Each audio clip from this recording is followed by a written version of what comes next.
કેમ છો વિદ્યાર્થી મિત્રો? કરિયરમના ડિજિટલ પ્લેટફોર્મમાં આપનું હાર્દિક સ્વાગત છે. કન્ટિન્યુ કરીશું. નેક્સ્ટ આપણે જોયા હતા લાસ્ટમાં 1 થી 5 નંબરના રૂલ્સ હતા. રૂલ નંબર 6 આવશે. બહુ જ સરસ છે. સિંગ્યુલર વર્ડ્સ ને પ્લુરલ વર્ડ્સ, કે એકવચન શબ્દ હોય તો એનો મિનિંગ શું થાય ને એ જ શબ્દમાં જો આપણે એસ લગાડીએ તો એમાં શું ફરક પડે, એનો કોઈ મિનિંગ બદલાય ખરો? હા, મેં તમને આગળ પણ કીધું હતું તે રીતે અમુક શબ્દ છે ને જે એક વચન લખાય ને તો એનો મિનિંગ અલગ આવે ને બહુવચન લખાય તો એનો મિનિંગ જ આખો અલગ આવે. જેમ કે એ બહુ સરસ છે, ધ્યાન આપજો, બહુ સરસ સરસ શબ્દો છે. પહેલું જ આપણી પાસે એડવાઇસ. એડવાઇસ મીન્સ સલાહ. સલાહ ખબર પડે કે હા, આપણે તો ઘણી બધી સલાહ આપીએ, આપણે કન્સેપ્ટ ખબર છે ને આપણને? યસ, ધ્યાન આપજો. તો શું કહે છે? એડવાઇસ એટલે સલાહ ને એડવાઇઝીસ એટલે માહિતી આપવી અથવા તો માહિતી. આ બેમાં આટલો ફરક છે. શું ફરક છે જરાક ધ્યાન આપજો. એડવાઇસ એટલે સલાહ, એટલે કે કોઈને આપીએ આપણે તે, ને એડવાઇસીસ અહીંયા એસ લાગેલો છે તો એનો મિનિંગ શું થશે? માહિતી. આ શબ્દો છે ને તમારી પાસે રાખો, વારંવાર એને જુઓ કે જેથી પરીક્ષામાં સ્પોટિંગ એરર છે, પેરાજમ્બલ છે, પેરાજમ્બલમાં તો ઠીક બરોબર છે પણ કામ લાગી શકે, પેરા બરોબર છે, આપણે વર્ડ્સને રિપ્લેસમેન્ટમાં મૂકી શકાય, ફિલર્સમાં આવી શકે, તો ત્યારે તમને ઘણું કામ લાગી શકે. તો એરનો અર્થ થશે એટમોસ્ફિયર, હવા, વાતાવરણ. આપણી ભાષામાં વાતાવરણ અને આબોહવા એટલે કે એટમોસ્ફિયર અને વેધર મેં એકચ્યુઅલી છે ને માઇનર ડિફરન્સ છે. વેધર એટલે હું તમને કહું, જેમ કે અત્યારનું જે વાતાવરણ છે ને એને વેધર તરીકે ઓળખાશે, અને જે એટમોસ્ફિયર છે ને એ વેધર જ છે પણ એ એની લાસ્ટ 10 યર્સની બરોબર છે સ્થિતિનું એવરેજ કાઢીએ. એટલે બે વર્ડ યાદ રાખો, નવો વર્ડ ઉમેર આપણે. એટમોસ્ફિયર એટલે કે વાતાવરણ, જે લાસ્ટ 10 યર્સની કોઈ પર્ટિક્યુલર પ્લેસની સિચ્યુએશન છે એને એટમોસ્ફિયર કહેવાય. ને વેધર કોને કહેવાશે? તો વેધર એટલે કે તમારી પાસે જે અત્યારે હાલની સ્થિતિ ચાલતી છે તે. તો આમાં વર્ડ યાદ રાખવાના થાય. એર એટલે કે એટમોસ્ફિયર. ફરી એકવાર આગળ, એર એટમોસ્ફિયર થશે. એર્સ એટલે કે પ્રાઉડ. તમે એસ લગાડો ને એટલે આ શબ્દનો મિનિંગ બદલાઈ જાય છે. જેમ કે ઓથોરિટી એટલે સત્તાધારી, કમાન્ડ કહેવાય આને, ને ઓથોરિટીઝ એટલે કે પર્સન્સ ઇન પાવર. જે વ્યક્તિ અત્યારે હાલમાં પાવરમાં છે એને કયા નામથી ઓળખાશે? ઓથોરિટી. આ એક વાય છે ને અહીંયા વાયનો IES કરેલો છે, એનો તેનો મિનિંગ બદલાઈ જાય. જે વ્યક્તિ સત્તામાં છે ને, જે હુકમ કરે ને એને કયા નામથી ઓળખાય? ઓથોરિટી કહેવાય. પણ એમાં પ્લુરલ લઉં તો એનો પર્સન્સ ઇન પાવર. આનો મિનિંગ જ આખો બદલાઈ જાય છે. ખ્યાલ રહેશે? ફરી એકવાર, આ જે રૂલ છે ને એ રીતે જોતા છે કે નાઉનના જુદા જુદા વર્ડ્સ આવે, એ સિંગ્યુલરમાં એનો અલગ મિનિંગ થતો હોય, પ્લુરલમાં એનો અલગ મિનિંગ થતો હોય. એ રીતનો નેક્સ્ટ વર્ડ છે ગુડ. ગુડ એટલે ચતુર. ચતુર એટલે શું થશે? Wise. Virtue is the similar word. ખ્યાલ આવશે? આની સાથે છે ને હું થોડુંક ઓડમાં જાઉં તો એક શબ્દ છે, તમને કદાચ ખબર હશે, વાઇસ. આ વાઇસ એટલે ગુડ થશે, વર્ચ્યુ થશે, ગુણ થશે એ અર્થમાં. પણ વાઇસ એટલે ખબર છે કોઈને? It is the similar word of પાપ. પાપ એટલે સીન. એ જ રીતે બરાબર છે, ભાઈ ગુડ્સ થઈ ગયું તો એનો અર્થ શું થાય? પ્રોપર્ટી. ખ્યાલ રાખજો. આ એક વર્ડ મેં તમને અલગ કીધું જસ્ટ ફોર જીકે. આ એક વર્ડ અલગ છે, વાઇસ અને વાઇસ. આમાં ડબલ્યુ છે ને આમાં વી છે. આનો સિમિલર સીન થાય ને આનો સિમિલર શું થશે? ગુડ. એ જ રીતે આયન એટલે લોખંડ. લોખંડ એ શું છે? ધાતુ. ધાતુને આપણે શું કહીએ? મેટલ. એ રીતે આયન્સ છે, આયન્સને શું બોલાશે? ફેટર્સ. ને આને શું બોલાશે? ચેન્સ એટલે કે સાંકળ. આયન એટલે ધાતુ છે પણ આયન્સ એટલે કે સાંકળ. પેલી લોખંડની આ સોનાની પણ એ નહીં, બરાબર છે. ફોર્સ એટલે સ્ટ્રેન્થ, શક્તિ અથવા તો તાકાત. અને ફોર્સિસ એટલે શું આવશે? આર્મી. ખાસ ધ્યાન રાખજો, ફોર્સિસ એટલે શું આવશે? આર્મી. આમાં ભૂલ કરતા નહીં, શબ્દને યાદ રાખતા જાઓ. તમારી પાસે જે આપેલી માહિતી છે ને એ શબ્દને યાદ રાખવા માટે છે. આના પરથી કંઈ પણ પૂછાય. નેક્સ્ટ આવશે આપણી પાસે કન્ટેન્ટ એટલે સેટિસ્ફેક્શન, ને કન્ટેન્ટ્સ એટલે કે થિંગ્સ ઇન્ક્લુડેડ. જે વસ્તુ એની અંદર ઉમેરાયેલી છે ને એને કન્ટેન્ટ્સ કહેવાશે. અને જે કન્ટેન્ટ છે એટલે કે સંતોષ. ઘણીવાર છે ને તમે ઇંગ્લિશ ન લખતા ફાવતું હોય ને તો ઘણીવાર જોજો પેલું પિક્ચર ડિસ્ક્રિપ્શન આવતું અથવા ડેટા ટ્રાન્સફર, તો એની અંદર સૂચનામાં તમે જે શરૂઆત કરો ને શરૂઆત આવી હોય છે કે ધીસ ટેબલ કન્ટેન્સ, બરાબર છે, કન્ટેન્સ આવે એટલે કે થિંગ્સ કન્ટેન. ખાલી કન્ટેન લખો તો સેટિસ્ફેક્શન થાય, એનો મિનિંગ બદલાઈ જાય. એટલે આ વર્ડ યાદ રાખો. ખાલી કન્ટેન્ટ એટલે કે જે એની બરાબર છે શું કે એને સંતોષ છે, અને કન્ટેન્સ એટલે જે વસ્તુ એની અંદર ઇન્ક્લુડ થયેલી છે. એ જ રીતે ફિઝિક્સ એટલે કે મેડિસિન છે, અને ફિઝિક્સ એટલે કે ફિઝિકલ સાયન્સ. ખાસ ધ્યાન રાખજો, આ તો તમને ખબર જ પડી જશે. રિસ્પેક્ટ એટલે કે માન આપવું. આપણી ભાષામાં શું બોલાશે? રિગાર્ડ્સ, પ્રણામ. રિસ્પેક્ટ એટલે કોમ્પ્લિમેન્ટ, આપણે કોઈને કોમ્પ્લિમેન્ટ આપીએ એ અર્થમાં. નેક્સ્ટ વર્ક એટલે કે કામ એટલે કે જોબ કહેવાય, પણ વર્ક્સ એટલે કમ્પોઝિશન્સ, જ્યાં કંઈક ક્રિએટ કરતા હોય ને એને વર્ક્સ કહેવાય. અને વર્ક્સ માટે એક પોપ્યુલર શબ્દ છે, તમને ખબર જ હશે, કયો આવશે? ફેક્ટરીઝ. ખ્યાલ રાખજો શું બોલાય છે? ફેક્ટરીઝ. બરાબર છે, ધ્યાન રાખજો. આ એક સરસ છે શબ્દ, આ એક ખરેખર જોરદાર છે. આજે હું જે ટીક કરું છું ને એ લગભગ તમને માર્ક કાપી શકે. આપણને છે ને સ્પોટિંગ એરરમાં જ્યારે એરર શોધવા બેસે ને ખબર જ ન પડે કે એમાં એરર શું છે. બસ તે જ વસ્તુ ધ્યાન રાખજો. અર્નિંગ એટલે ઇન્કમ, આપણી ભાષામાં એને પગાર, આપણી ભાષામાં કમાવવું. પણ અર્નિંગ્સ એટલે વાવવું. વાવવું એટલે ખબર પડે, આપણે બીજ વાવીએ ને તે બીજને શું કહેવાય અંગ્રેજીમાં? સીડ કહેવાય. એ તો ખબર છે ને? સીડને વાવીએ, બરાબર છે, એમાંથી જે નાનો છોડ બને એને શું બોલાય? સેપલિંગ. યાદ રાખજો, અમુક વર્ડ તો ખાલી જાણકારી માટે જ છે. અર્નિંગ્સ એટલે વાવવું થાય, ખાલી અર્નિંગ નહીં. ઘણા કે અમે બહુ અર્નિંગ્સ કરતા છે એટલે શું વાવતા છે? ના, બરાબર છે. વર્ડ સાચવીને વાપરવાના, કે એસ ની લાગે ને તો મિનિંગ અલગ થાય છે, અને એસ લાગે ને તો મિનિંગ અલગ થાય છે. જસ્ટ લાઈક ક્વાર્ટર એટલે 1/4, એકનો, બરાબર છે, 1/4 ભાગ, આપણી પાસેમાં 75%, તો 25%ની બાજુ લઈ જવાય. ને ક્વાર્ટર્સ એટલે કે હાઉસીસ. તમે આવું નામ સાંભળેલું છે કે ગવર્મેન્ટ ક્વાર્ટર્સમાં રહે છે, તો ગવર્મેન્ટ ક્વાર્ટર્સમાં રહે છે એટલે કે આ રીતે. કમ્પાસીસ એટલે મેઝરમેન્ટ ઓફ ડાયરેક્શન, ને કમ્પાસીસ એટલે કે ઇન્સ્ટ્રુમેન્ટ. ઇન્સ્ટ્રુમેન્ટ એટલે શું આવશે? સાધન. તદ્દન સહેલું છે, આમાં કશું નવા જૂની કરવાની જરૂર નથી. ખાલી શબ્દ છે ને તમે યાદ રાખતા જાઓ કે આમાં કઈ રીતની વસ્તુ લખેલી છે. ઓકે, આગળ વધીએ. નેક્સ્ટ પેલું હોકા યંત્ર આવે એની વાત કરી. Next, yes, compasses. જો પાછું મેં તમને કીધું ને કે એક મેઝરમેન્ટ ઓફ ડાયરેક્શન, હોકા યંત્ર આપણી ભાષામાં એને કંપાસ કહેવાય, પણ કમ્પાસીસ એટલે જે આખું વસ્તુ છે ને એને ઇન્સ્ટ્રુમેન્ટ એટલે કે એક સાધન તરીકે ઓળખાય. ઓકે, ખ્યાલ આવશે. નેક્સ્ટ આગળ વધીશું. શું કહે છે? યસ, આલ્ફાબેટ એટલે કે પર્ટિક્યુલરલી લેટર, જે એક નહીં, આમાં શું આવશે? 26 આવશે. ને આલ્ફાબેટ્સ એટલે કે લેંગ્વેજ, તો લેંગ્વેજ કેટલી આવશે? એક જ આવશે. એ જ રીતે નંબર એ શું છે? ડિજિટ છે, અને નંબર્સ એ શું છે? ક્વોન્ટિટી છે. ખાસ ધ્યાન રાખજો. નેક્સ્ટ આગળ વધીશું. પ્રિમાઇસીસ એટલે ઇન્ટુ અથવા તો પેરેગ્રાફ. ઇન્ટુ એટલે ફકરો પાડી આપણે તે, પણ પ્રિમાઇસીસ બહુવચન છે તો શું આવશે? પ્રોપર્ટી, મિલકત જેવો શબ્દ થાય. પ્રિમાઇસ પેરેગ્રાફ થશે, પ્રિમાઇસીસ એસ લાગ્યો, પ્રોપર્ટી. આપણે છે ને ટૂંકમાં આટલું કરતા છે, જે શબ્દ આપે ને એની પછાડી જો કંઈ લાગે ને એસ, તો એનાથી મિનિંગ આખો બદલાય છે, તો એ જોતા છે. રિટર્ન એટલે પરત ફરવું, એટલે ગો ટુ ગીવ બેક. ઘણી વખત તમે એક જગ્યાએ ગામમાં ફરીને આવ્યા તો રિટર્ન થયા, પણ રિટર્ન્સ, તમે આવું નામ સાંભળ્યું? Singham returns. What is that mean? Returns. Returns એટલે કે ઇન્કમ ટેક્સ ભરવું, બરાબર છે, તો ટેક્સ અથવા બજેટિંગ થશે. શબ્દ ત્યાં છે ને ખાલી રિટર્ન જ છે. તમે લોકો આ બધું ખોટું ઉપજાવી કાઢેલું છે.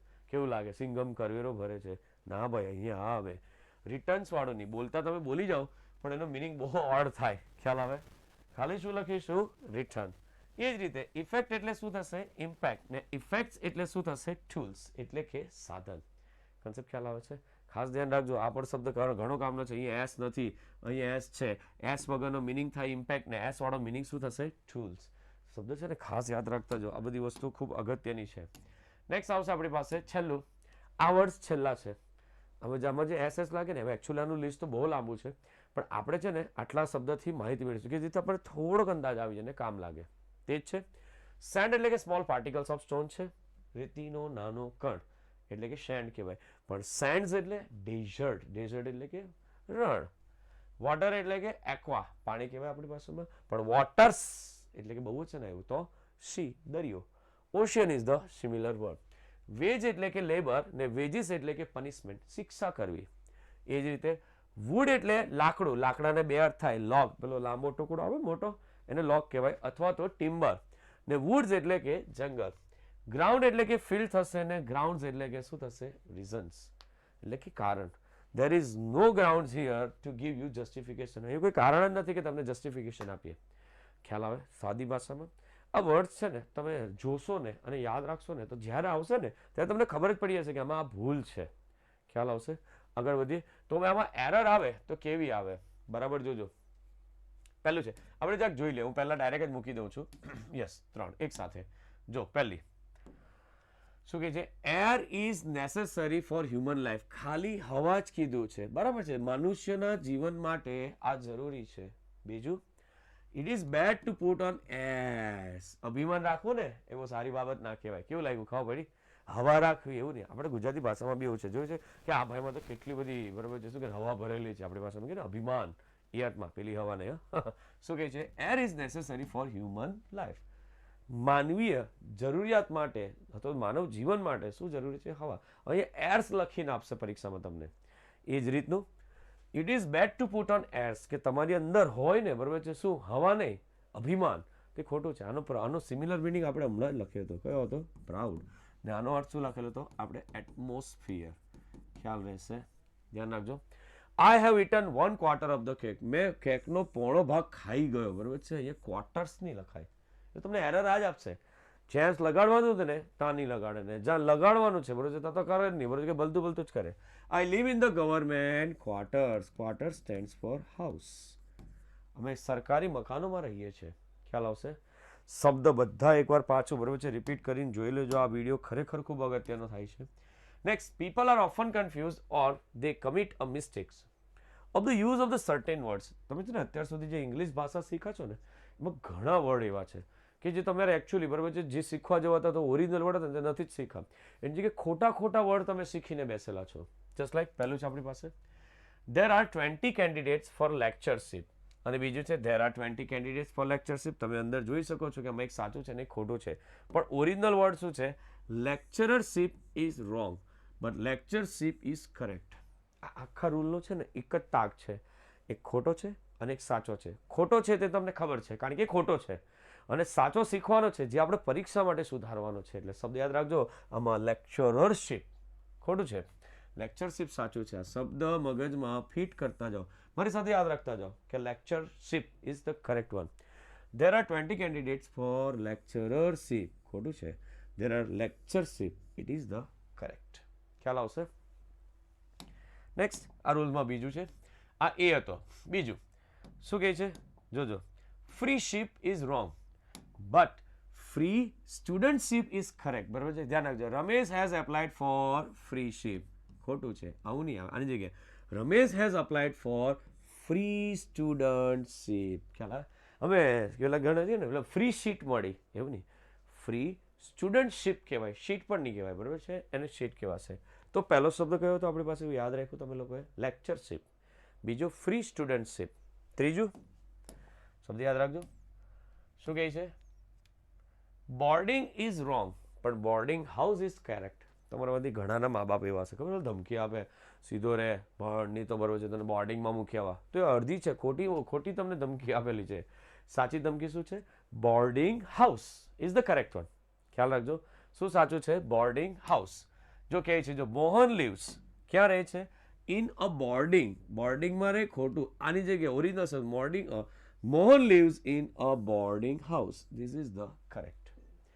શબ્દ આપણે જે શીખેલા હતા એ ખોટા હતા, એને આપણે શું કરતા છે? સુધારતા છે. નેક્સ્ટ, આગળ વધીએ.